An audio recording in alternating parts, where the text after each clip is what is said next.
سامعین محترم، اللہ تعالیٰ نے قرآن کے اندر ایک ایسی بات کی ہے۔ اللہ تعالیٰ فرماتے ہیں ان اللہ، بے شک اللہ تعالیٰ، لا یغفر الذنوب، نہیں اللہ تعالیٰ معاف کرے گا الذنوب، گناہوں کو۔ لا یغفر الذنوب، ان اللہ لا یغفر ان یشرک، کہ اللہ تعالیٰ ان یشرک ہرگز معاف نہیں کرے گا، ان یشرک جو اس کے ساتھ شرک کرے گا، ویغفر ما دون ذالک، اور اس کے علاوہ جتنے بھی گناہ ہوں گے اللہ تعالیٰ معاف کر دے گا۔ شرک ایک ایسا کبیرہ گناہ ہے جو اللہ تعالیٰ نے ہرگز معاف نہیں کرنا۔ البتہ اگر انسان مرنے سے پہلے اس کو توحید کی سمجھ آ جاتی ہے تو وہ شرک سے توبہ کر لیتا ہے تو اللہ تعالیٰ اس شخص کو معاف فرما دیں گے۔ اب شرک ہے کیا چیز ہے؟ شرک کہتے کسے ہیں؟ شرک جو ہے یہ شراکت کے ساتھ ہے، ملا دینا، یعنی اللہ تعالیٰ کے ساتھ کسی دوسرے کو ملا دینا، یہ شرک ہے۔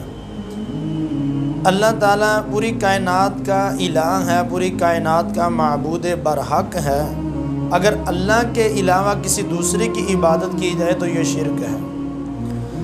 مثال کے طور پر پوری کائنات کا نظام چلانے والا اللہ تعالیٰ ہے، اگر میں کہوں کہ اس کے اندر کسی دوسرے کا بھی حصہ موجود ہے، اللہ تعالیٰ کے ساتھ کوئی اور ایسی ہستی بھی ہے جو اللہ تعالیٰ کے ساتھ مل کر یہ پوری کائنات چلا رہی ہے، تو یہ شرک ہے۔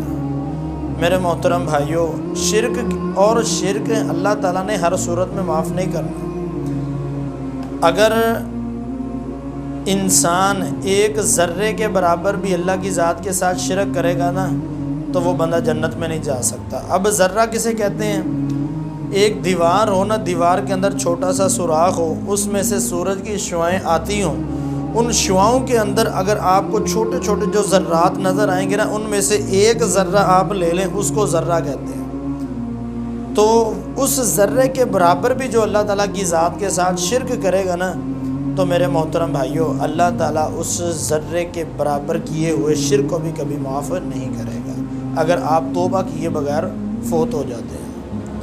اب رسول اللہ صلی اللہ علیہ وسلم کا ایک صحابی ہے، سیدنا ابی دردہ رضی اللہ تعالیٰ عنہ، وہ بیان کرتے ہیں کہ ایک مرتبہ اسی صحابی نے رسول اللہ صلی اللہ علیہ وسلم سے پوچھا کہ اللہ کے نبی صلی اللہ علیہ وسلم جی مجھے نا کوئی نصیحت کر دیجیے، میں کامیاب ہو جاؤں، مجھے کوئی نصیحت فرما دیجیے۔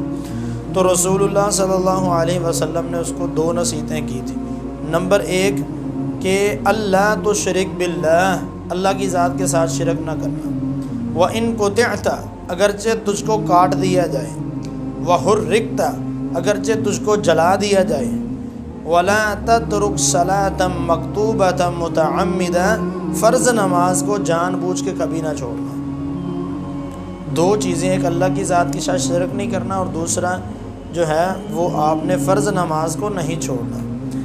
اب فرض نماز بھی ہے اور اللہ کی ذات کے ساتھ شرک بھی نہیں کرنا، اس کے مقابلے کے اندر وَإِن قُطِعْتَ، اگرچہ تیرے جسم کو کاٹ دیا جائے، تیرے جسم کی چیخاں جلا دی جائے، تیرے جسم کو چھنی کر دیا جائے، کیما بنا دیا جائے، وَحُرِّقْتَ، اور تجھ کو جلا دیا جائے، اپنا کٹنا اور اپنا جلنا برداشت کر لینا، لیکن اللہ کی ذات کے ساتھ شرک نہ کرنا اور فرض نماز کو جان بوجھ کے نہ چھوڑنا۔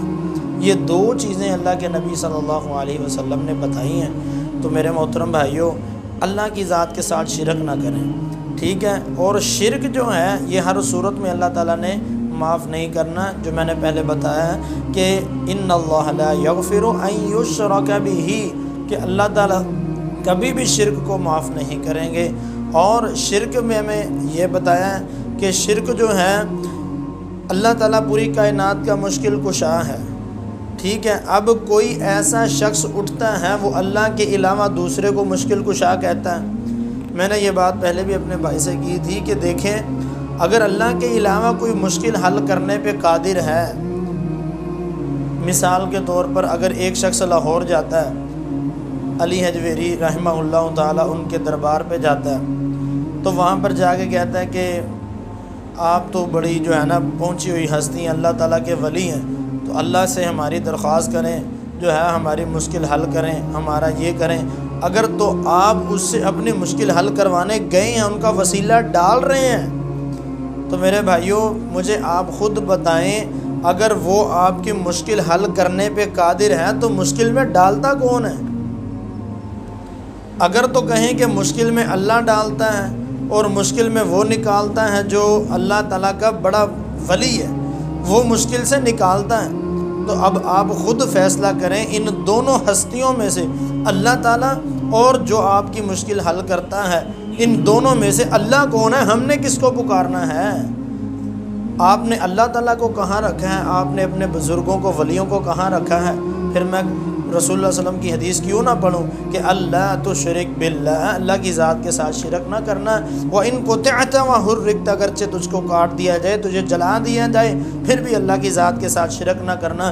اگر تم ان سے جا کے اپنی مشکلیں حل کرواتے ہو، اگر اللہ کو چھوڑ کر تم مشکلیں حل کرواتے ہو، پھر اللہ تعالیٰ کا بھی ایک پیغام ہے، مَا لَكُمْ لَا تَرْجُونَ لِلَّهِ وَقَارًا۔ اللہ تعالیٰ فرماتے ہیں کہ آدم کے بیٹے نے اللہ تعالیٰ کی قدر ہی نہیں کی۔ آپ کا بیٹا آپ کو چھوڑ کر کسی دوسرے سے جا کر آپ ان کو ابو ابو کہے، آپ کو یہ چیز برداشت نہیں ہے، لیکن اللہ تعالیٰ کو بھی یہ چیز برداشت نہیں ہے کہ میرا بندہ جو ہے وہ مجھے بھی مشکل کشا کہتا ہے، اور میرے جو ہے دوسرے ولی ہوں یا نبی ہوں یا کوئی بھی ہو، ان کو جا کر وہ مشکل کشا کہتا ہے، یہ چیز اللہ تعالیٰ کو بھی برداشت نہیں ہے۔ جس طرح ایک شوہر کو اپنی بیوی کے ساتھ دوسرا مرد برداشت نہیں ہے، اسی طرح ہی اللہ تعالیٰ کو اپنے ساتھ دوسرا شریک برداشت نہیں ہے۔ اللہ تعالیٰ ہمیں خالصتاً توحید کو سمجھنے کی توفیق عطا فرمائے اور ساری زندگی توحید پر قائم رکھے، سنت پر قائم رکھے۔